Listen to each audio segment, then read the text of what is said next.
I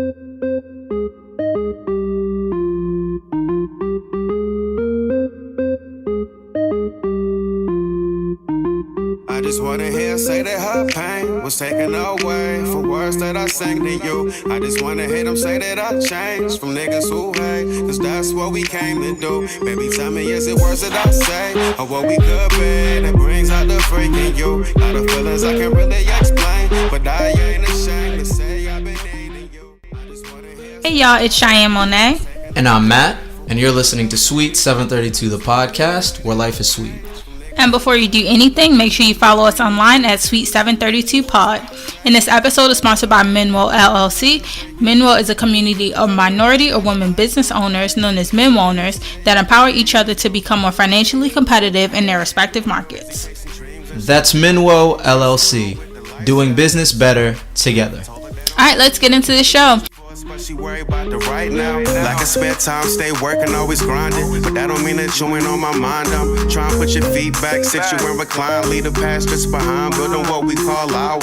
Feeling like it's heaven with. So on one of our previous episodes, we talked about dating and how dating as millennials was kind of, Difficult, challenging. Yeah, difficult and challenging. So with Valentine's Day coming up next month, we thought it was a perfect time to get into our first full relationship topic, which is the difference between a sacrifice and a deal breaker in a relationship. So the first one I just want to go straight into is finances. I mean, like poor financial habits. What do you think? I'd say poor financial habits for me are a deal breaker. I think Really? that, yes, because at some point I have to look at this in the long term, and if you have poor financial habits and you make bad financial decisions that affect you harshly negatively, how can I potentially involve myself in a relationship with you and start a family with you if you are displaying harmful financial behavior? Yeah, I can understand that. Now, I mean, go ahead. in the long run, it does show that if you're not really able to manage your finances, then it does look poorly, poorly on you. But I say that with the caveat of, this is obviously subjective. And if you do have poor financial habits, when you do meet the right person who does have great financial habits, it's probably the hope that that person that you're dating can kind of give you some better ways to manage your finances. Some pointers. Exactly. What about you? Deal breaker, yes or no? I don't know. I think that my financial habits are pretty, I think I manage my finances pretty well. So I think that if there was a male who I was thinking about dating, but I saw that like he can't pay his rent, but he has like all the new Jordans, then I would be like, all right, your like priorities are just mixed up, and so like you're just not managing your money well. So I kind of gotta say that would probably be a deal breaker. Right. Yeah. Right. So as a male, for the exact opposite, what would you think if a woman is making more money than you? Oh, that's a great thing. That's cool. That's very cool. See, I never understand why a lot of guys, they just feel emasculated by that.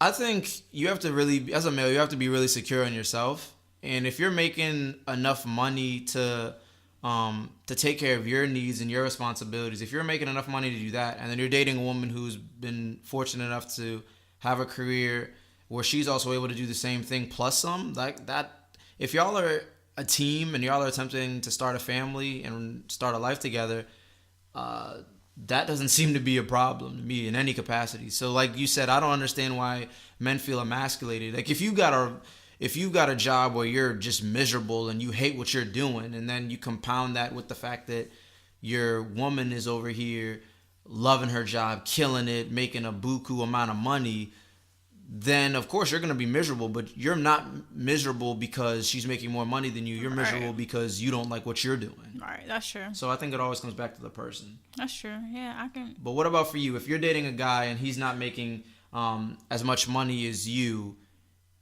is that a deal breaker, or is that just something you're gonna sacrifice for the better of the relationship? I think that's a sacrifice, and I say that because in the beginning of a relationship, when you're still kind of courting, you're probably not discussing how much money you're making, and so when we get to that point where we are discussing how much money we're making, we're probably already like deep within the relationship. So at that point, it's kind of like, am I really gonna leave just because he's making a little bit less than me? So throwing a now bit of a, considerably. okay. Considerably is so different. like, so let me just say, like, if I'm making, you know, Let's talk X. about this in millions. Let's talk in terms of prosperity. Okay, so let's just say I'm out here making like 5 million, doing whatever my own company is, and I'm making like 5 million, and he's making 35,000 a year. Whew, That's a big. I'm trying to understand how we even met, because we probably wouldn't be running in the same circles. Maybe I met at the Papa John's or something. The local Safeway. Blaze Pizza. You never know. But I mean, like, in like normal middle class citizen terms, if he's making like 20K, and like you said, he's doing a job that he doesn't really even enjoy, and he's working like a minimum wage job, and he's literally trying to simply make ends meet for Exactly. reasons that are like ridiculous, for lack of a better word. Like, he doesn't have no children. He doesn't have any family members dependent on him or anything like that. He's just simply working a dead end job just because that's the job that was afforded to him at that time, and he's just not found a way to upgrade himself. Right. So if I'm in that case, and then he's not really making anything from that because he's working a dead end job, yeah. So, but you can tell that from the beginning. Like, you can tell that from day one, pretty much. Yeah, that sort of energy, I feel like, always is going to shine through. So let me throw a bit of a spanner in this, right? So say you and him are making comparable amounts of money, like maybe 10 or 5K difference in salary, right? But what if that person is just cheap? Like, they don't ever want to go and spend money to have like an experience. They just, rather than say, you know, we've both worked hard, we both got like a raises, we had a really good year, whatever, let's go out and celebrate, let's go on a trip, go to a nice dinner, go do something. They're just cheap, and they're like, let's not do that. Nah, that's definitely a deal breaker. A deal breaker? I think that, like, I'm cheap in my own sense. Like, I'm conservative when it comes to money. I'm not just out here like throwing out money, but I definitely am about the experiences. And so if this individual doesn't really want to go, you know, like, I want to travel, I want to like see the world. If this individual doesn't want to do that, and we're both over here making good money, and we're able to do that, then why are we going to sit at home and watch Netflix? That doesn't make sense. Yeah. See, I think that, because I think, well, but also I think that changes the type of person that is. So like me, I'm on this earth, like I'm working so that I can do the stuff that I want to do. Right. He's just like that's working to live. Yeah. Right. Yeah.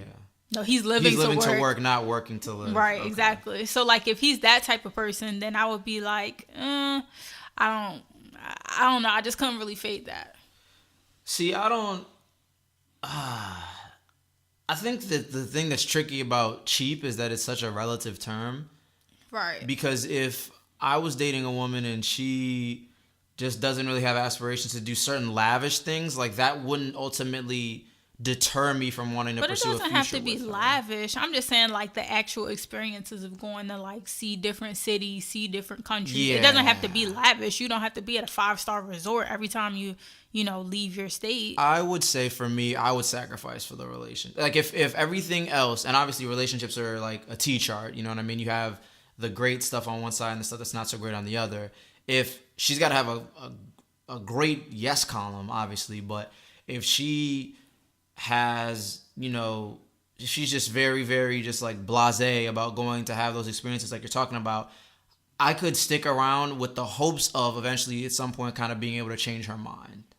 Yeah, but that sounds to your point, good. That's a lot of energy. That sounds good, but that wasted. kind of person, I think that's who they are. Right, and that's important to know too, because right at this age, people are pretty much who they're gonna be. Right. There's not going to be a great deal of changing. Yeah, that's true. Yeah, so going off of that topic of money, the next thing I wanted to ask about was, like, if someone has a very demanding career where they're like working more than 40 hours a week, they're always like on call for whatever kind of job they have, checking emails, taking calls whenever, like, is that a sacrifice or a deal breaker for you? I think that's a sacrifice. Because at the end of the day, if that's what they're doing and that makes them happy and that ultimately benefits the union, I think that that should be something that both parties could sacrifice. Because at the end of the day, so I'm dating a woman who's got a very demanding career. And although, yeah, it sucks, her career is rather demanding. She's always at work, always answering emails, always in meetings, yada, yada, yada. Doesn't really have the world of free time. It's also hard for her because of the same reasons I just mentioned. I'm sure she would rather, I mean, unless she's one of these people that really loves every single waking second of it, it's probably hard for her too because she's always in a meeting, always on the phone, and she probably just wants to disconnect sometimes, but she can't because of the position that she's in. So I think that it's important in that sort of a situation to really just be open-minded and realize that you're not the only one struggling with that. So that's something I think you got to sacrifice.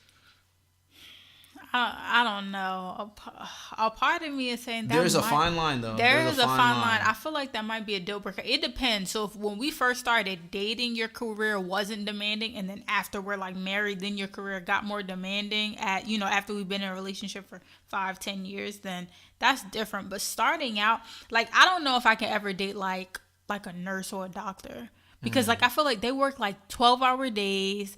They get called in, like especially doctors where they're Crazy like really good at whatever skill or specialty that they have. They get called in because we need you to do this procedure now. And we were just watching that show on TV, and they had to call the doctor in off of his anniversary, right, to come and perform like critical brain surgery. And he was the only person. Yeah, he was the one person. Well, he was the best person. He was the best surgeon for the job, right? And it's like, oh, if you have the mayor calling in a favor for you, it's like you can't really say no. Turn that down, so you see what I'm saying? Like, and it's a matter of life and death too. So if he was like, you know what, I can't because it's our anniversary, and we've been planning this all month, and someone's gonna die, and right. So like, I don't know. Part of me, but it would depend on where that demanding career came in at our relationship. Like I said, if we started the relationship and your career was kind of just like cool and you worked the 40 hours a week and you did that whole thing, then I think that I would be cool if your career got more demanding as the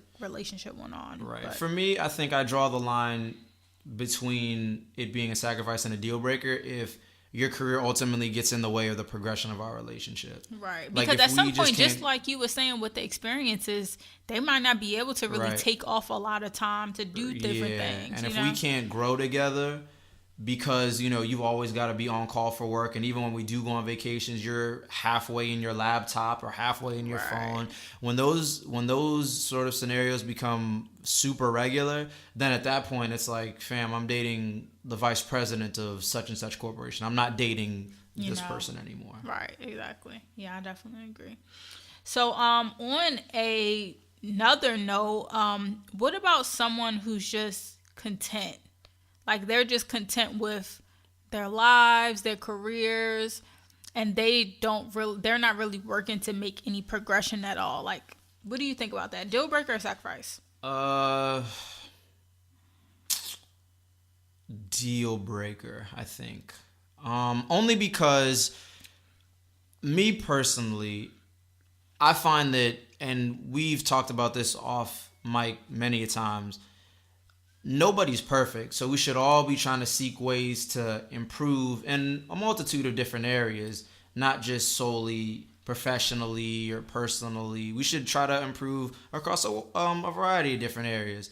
And so if I'm dating a person who just simply thinks that they're good enough, like it comes off as a bit arrogant, and just a bit entitled even, and it's just kind of like, all right, well, this isn't, and again, it's about energy, and that's not necessarily the kind of energy I want to surround myself with at all times if I'm trying to be the best version of myself I can be. Right. Yeah. What about you? Deal breaker completely. No thoughts about it, because even when I'm 50, 60 years old, I still want to be growing. So like, I still, like, just like I was telling you the other day, I was like, there's always a book that you can pick up and read in your spare time.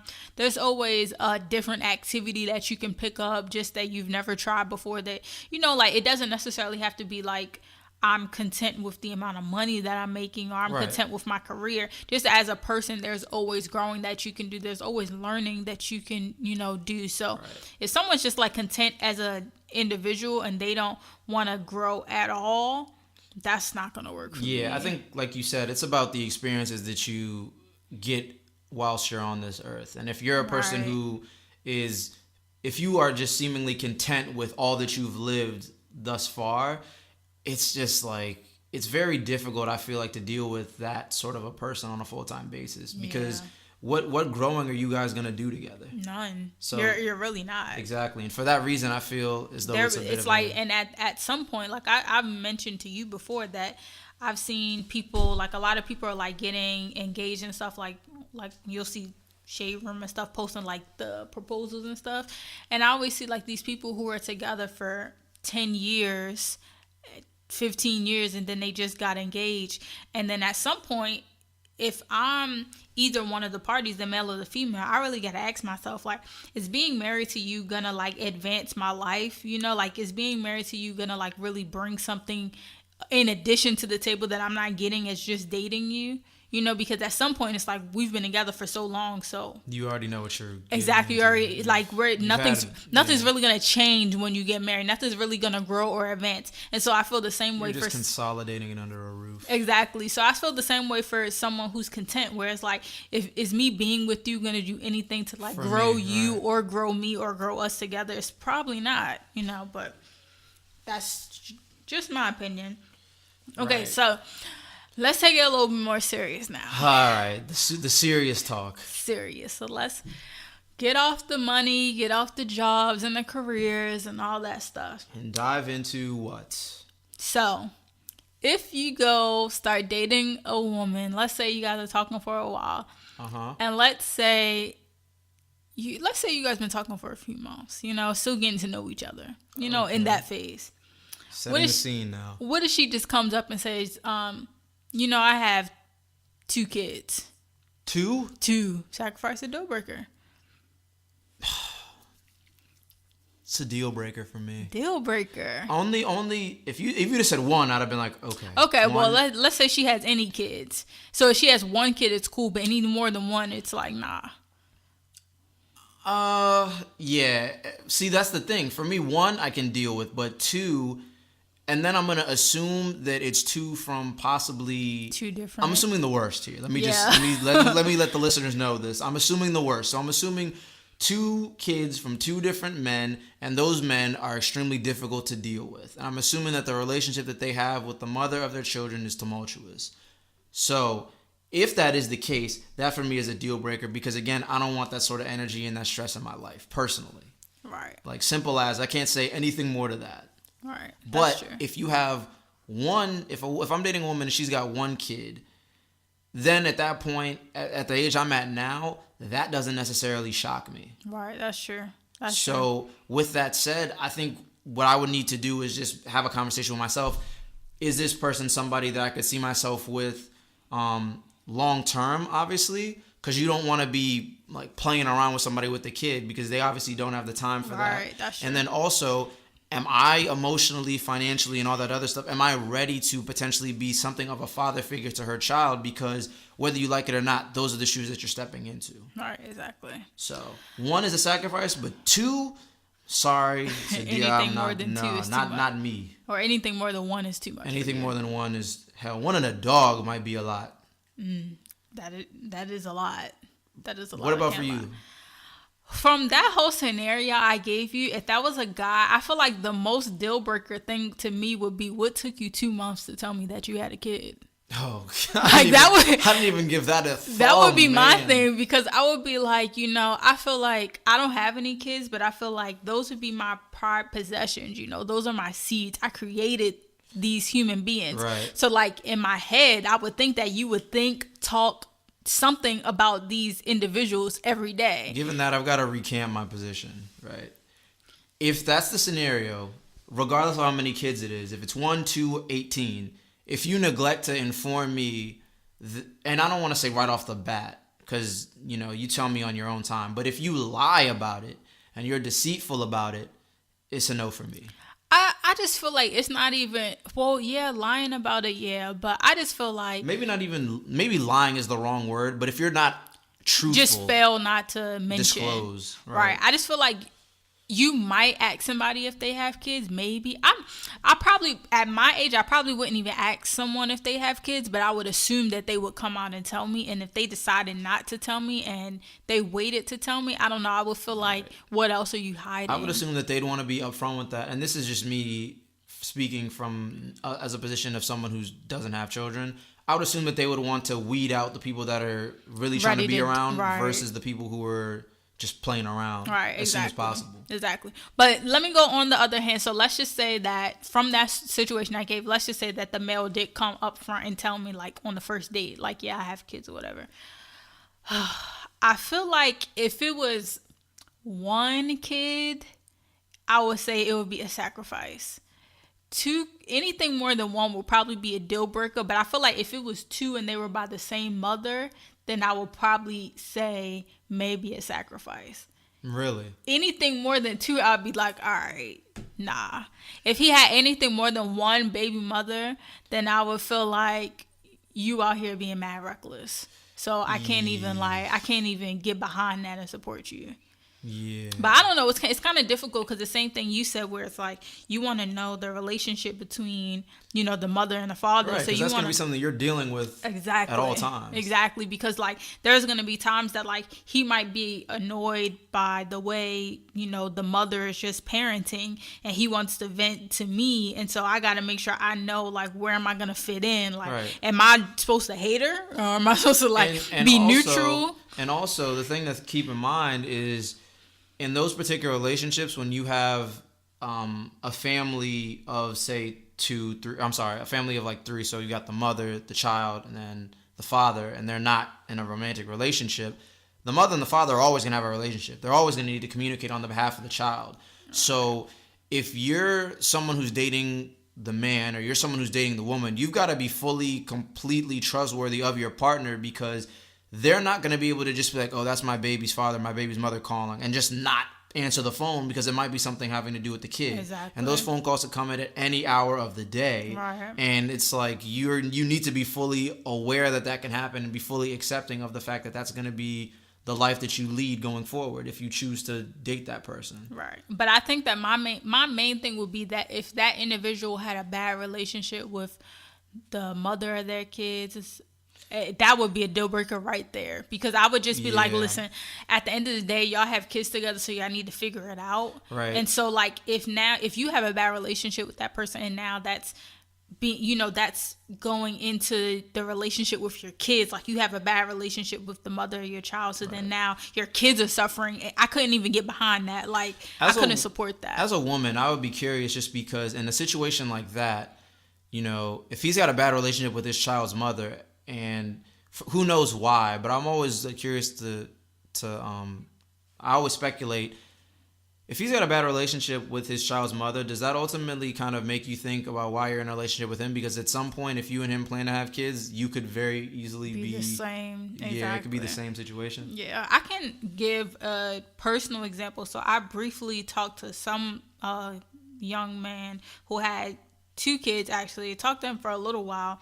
And at first, I was like, all right, that's definitely a deal breaker. But then I started asking more questions like, how was the relationship between you and the mother, and how do y'all work that out between, like, co-parenting? And he just explained, like, we're cool. It just didn't work out or whatever. And both of the kids were from the same mother. So that made me amicable split. Right. So it made me, like, a little bit more like, okay, but obviously, like, I just wasn't in a place to really take that on. So that allowed, because he brought it forward, like, firsthand, like, when we first met, like, made that clear. It put the ball in my court to allow me to make the decision, like, is that something that I want to deal with or not? Right. And so it doesn't allow me to get into the relationship for 4 months and start to fall for the person. And then now it's like, oh, crap, you just told me, and now I got to decide if that's something I want to deal with. Right. So, like, I think, like, again, I just really think that, like, my biggest thing would be that, like, I don't know how guys are out here, like, lying on their kids. I don't know how anybody's out here lying on their kids. Like, I be seeing all these people, and it's like, I mean, I know someone personally where they're with a guy, and then, like, they found out that there's, like, they already knew that he had kids, but then they found out that it's, like, a secret kid somewhere. And I'm just like, how do you lie on your kids? Like, if you're lying on your kids, I would have to really question your entire character, you know? So, but that's just me personally, you know, I don't know. That's just me. But yeah, I've always wondered how people do that too. Especially men, because as we kind of talked about off mic before, if you're a male who's doing that, it kind of reflects very, very poorly on anybody, male or female. It's like, again, this is your seed. You know how, like, I don't know. I've never came across any woman who've done that, but I've heard stories through female friends about guys that were pursuing them that lied about having children. And when I hear that, it's kind of like, wow, that's the level of just like, that's just so trash, because that's how low you're willing to stoop to get the attention of a female. Right. Yeah. So I don't know any females who've lied on their kids before. And I know of males who've lied on their kids. I haven't actually experienced that, thankfully. But again, regardless from where it was coming from which side, I would just be like, I don't know. That would be a deal breaker for me. But let's move on. So keeping with the family thing, let's say this person just has, like, annoying parents. Like, their parents got to be in all your business, or, like, their parents, for whatever reason, don't like you. One of their parents just doesn't like you for whatever reason. Would sacrifice a deal breaker? I think nuance is important in this one, because if it's just one parent, and they're assuming that there's two, if it's just one parent, then for me, it's a sacrifice. Okay. If the other parent is a fan and the other parent is supportive, then I think I can carry on. Yeah. I think it's important in a relationship to know who you are and to be secure in who you are. So you put your best foot forward, but if someone doesn't rock with you, then they just don't rock with you, and that's it. But if you put your best foot forward and present yourself in the best way possible, people shouldn't just have it out for you. I mean, that's how I see it. Yeah. But in the event that they do, and you still want to be in the relationship with that person, especially as a guy, as a man, it is important to be able to stand on your own too, and to be like, listen, this is who I am, and this is who I'm going to be today and tomorrow, and I'm not going to change up my whole steez just because. For you. Right. So, you know, I'm the same. I'm like, listen, this is Cheyenne. Take it or leave it, you know, for anybody who comes into my life. So I feel the same. If it's only one parent, then I'm okay. That's a sacrifice. If it's both parents, that's a deal breaker, because really? I feel like you're like, at some point, is your life gonna just, say if you guys get married, would your life be more difficult going down the line just because, are they not going to support your relationship? Are they not going to support you getting married? Or, like, when you have kids, are they going to, like, neglect your kids and treat you know, your kid differently than they treat their other grandkids just because they don't really rock with you? You see what I'm saying? Yeah, I think this is weird.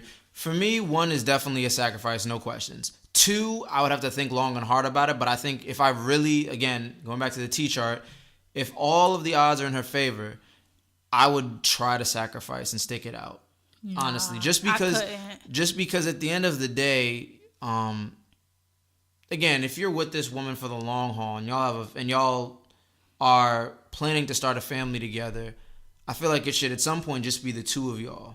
Yeah, that's true, but I'm saying, like, if this is y'all starting off, you know, and, like, if the parents are getting in the way of our progression and our growth, then I'm gonna have to consider my position, especially if I'm not getting any support from my partner.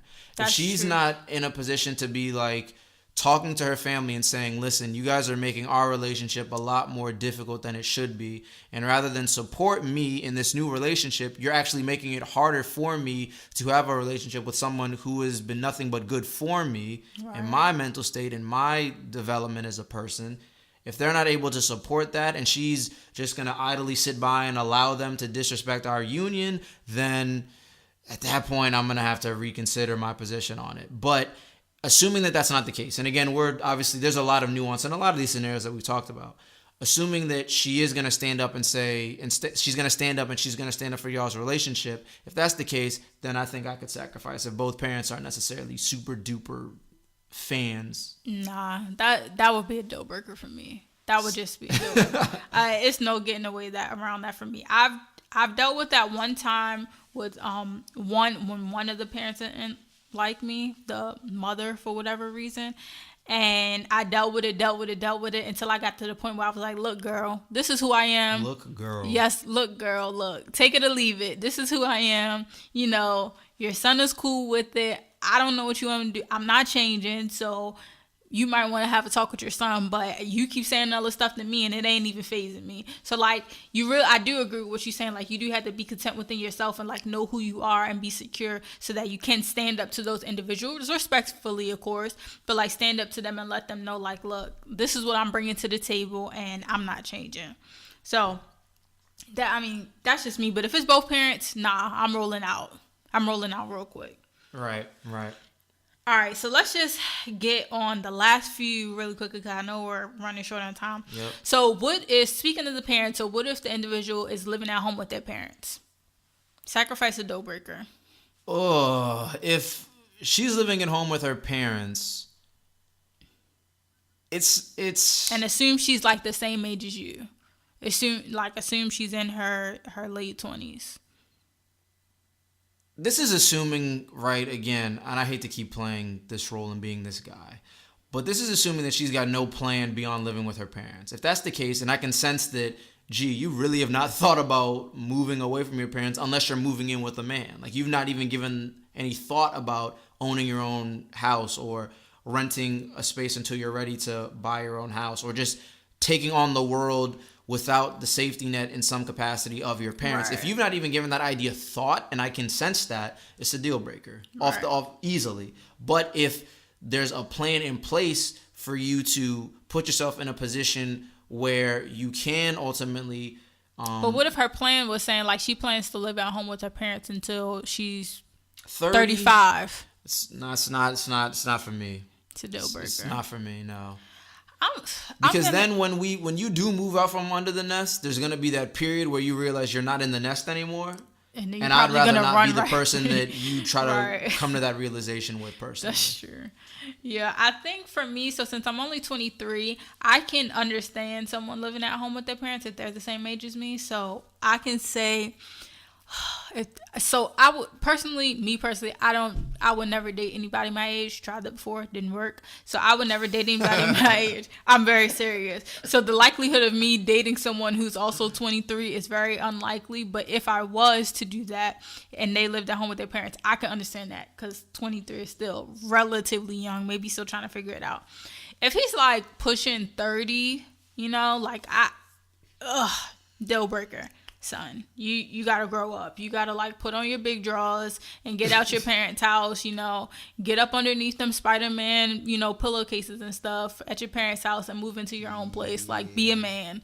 That would be a deal breaker for me. Because at some point it's kind of like, you're not. And that stigma is more harshly attributed to men, I feel, than it is with women. Yeah, definitely. Because I think it's important for a male to be able to it's important for everybody, actually, right, to really be able to experience the independence of, living on your own. And being a whole damn adult. Being an adult. And I think it's different for when you're in college, because when you're in college, you still really do have your parents to fall back on if you need something. And in some cases, you have the safety net of the university in some instances. So even if you're living on campus, you're living on your own, but you're not living really on your living. Yeah. Right. So being on your own, and for me, I've been on my own now for 4 or 5 years. So for me, if I'm gonna date somebody who's pushing 30 and they're living at home, I would be like, okay, again, how do we even meet? Because we shouldn't have even been in the same circles. But then also what are you gonna contribute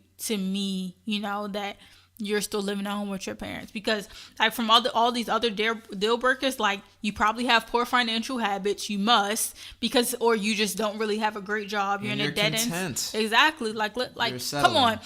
I can't even come like over your house and come visit you without like being worried about your parents being home and keeping your bedroom door cracked. Yeah, your parents talking about some tone it down. It's getting late. Right. Or you ain't staying in there. You sleeping in. You can stay in the spare bedroom. Like, come on. Or on the couch. Exactly. That's what I'm saying. Like, I feel like I'm just too grown. Like, I'm too old for that. Like, I'm just too old for that. Like, nah. So that means, like, anytime, like, you want to really hang out, you either have to go out somewhere or they would have to come to my place. And, like, that's cool and all. But, like, you still want to kind of have some balance. So, nah. Deal breaker for me. Breaker for me. Last one. So, if the person... what if the person like smokes cigarettes?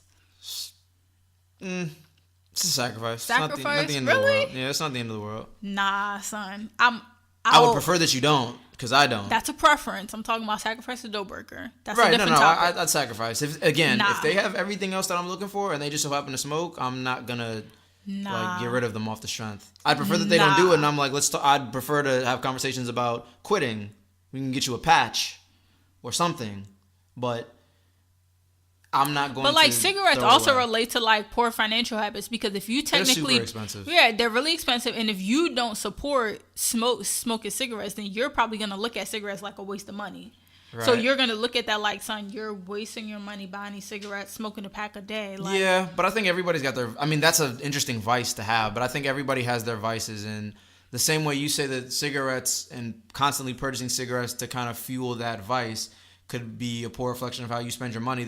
I'm sure everybody's got vices that aren't particularly financially sound, but they kind of bring you a sense of calm or whatever the case may be. And as bizarre as that is to say, I think cigarettes may be, for some people, one of those things. Nah, son. If I found out you're smoking cigarettes, I'm out. Literally, the smell of cigarettes makes me want to puke. Like, I can't be around people who smoke cigarettes. It just makes me want to throw up. So I don't know what it is about the smell, because like it gets in your clothes, it gets in your hair, it's everywhere. So like, even like if people at work, if they walk past me or they're having a conversation with me, I can smell the smoke on them that I want to throw up. So me personally, I just couldn't do it, just because I felt like I would be sick all the time. Like, but that's just me. Like, just because literally, like I said, it makes me feel sick. A lot of people say that. I think I don't know what it is in it. It's probably something within, probably like the nicotine or something that makes. Because I think my reason for it being a sacrifice is because I don't have that reaction. It really doesn't faze me in any capacity. So I think for me,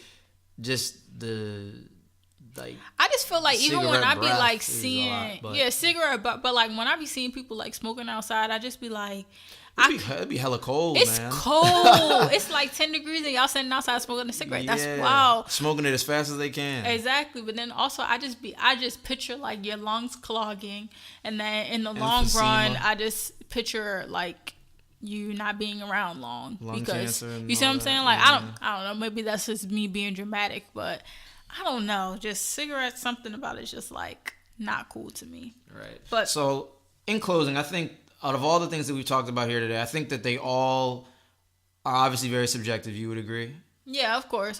And I think that it's important to think about the nuance to all of these scenarios, because in the case of cigarettes, that one may be a little more black and white. Either you're just going to be with that or you're just not going to be. But in some of the other things, talking about, the relationship with the parents, or having a demanding career and poor financial habits and things of that nature, that's all going to be relative to what you're tolerant of. Right, and conversations that you have with that person leading up to. But for all our listeners who are tuning in, Valentine's Day is coming up. So whether you're on Tinder swiping right or swiping left, or whether you meet somebody in a club, or whether you're replying to somebody's DMs and you're going out on the first date for Valentine's Day, I would think about all these things, because, you don't want to waste your time, Right. So like, just I always keep these things in mind, like whenever I go on a date with anybody. And another thing is that although I think our standards as a generation are rather higher than they were in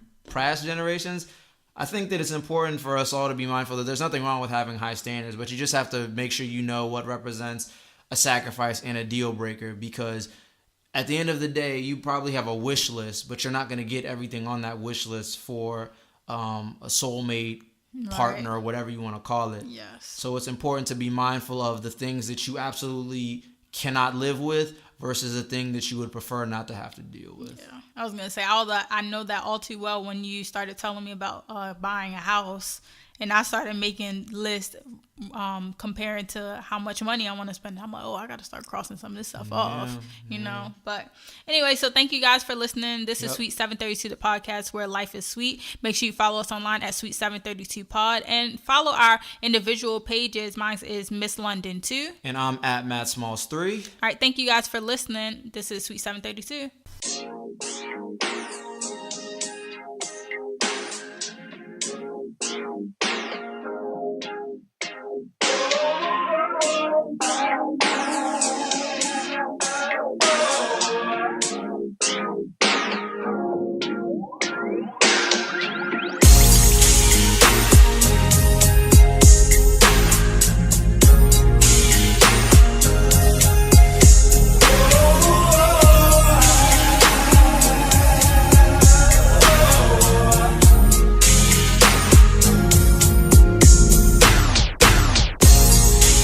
I know we never could be, but you be feeling like the one. She said I know we never could be, but you be feeling like the one. You be feeling like the one. She said I know we never could be, but you be feeling like the one. She said I know we never could be, but you be feeling like the one. You be feeling like the one. She saying how I'm trying to get it with the money coming clean, and it's nothing that she used to. Couple kids with baby daddy say she all about